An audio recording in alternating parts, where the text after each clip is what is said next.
C'est un peu avant 8 heures ce matin que la Reine a posé les 294 mètres de sa coque le long du quai de France. Les 2000 et quelques passagers du bateau ont alors pu débarquer pour profiter du temps libre de la journée. Nous allons dans le Val de Serre en excursion. Après, nous revenons à bord pour déjeuner. Et puis, nous allons sans doute visiter le bateau, nous relaxer, lire et bien dîner ce soir. Nous venons des Antilles, des Caraïbes, où on peut faire beaucoup de croisières. Mais là, c'est vraiment une expérience différente et ça a été super. Au programme de ces touristes, les classiques, Mont-Saint-Michel ou plage du Didet.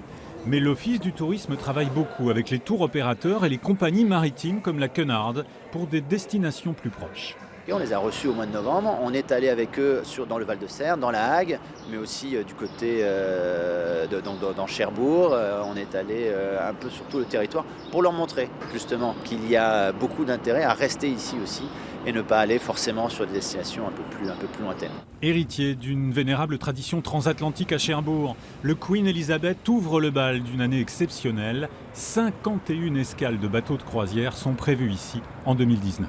Il y a une vraie tradition transatlantique. Effectivement, le retour de Cunard, qui avait abandonné le port il y a quelques années, revient effectivement avec de nombreuses escales cette année.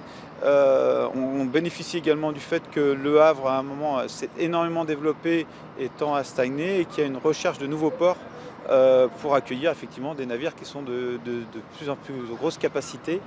Lui est un amoureux des Queens, 35 ans de travail sur le port.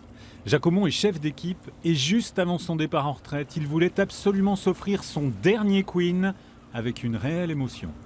C'est les longliners, comme on dit, les bateaux qui ont traversé l'Atlantique, qui ont vraiment fait l'épopée transatlantique, quoi.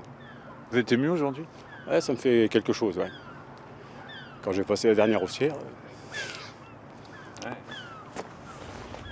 Le Queen Elizabeth quittera Cherbourg ce soir pour remonter jusqu'à Southampton. Demain, il prendra le large pour sa première grande croisière de 2019. Plus d'1 mois de navigation jusqu'à Melbourne, en Australie.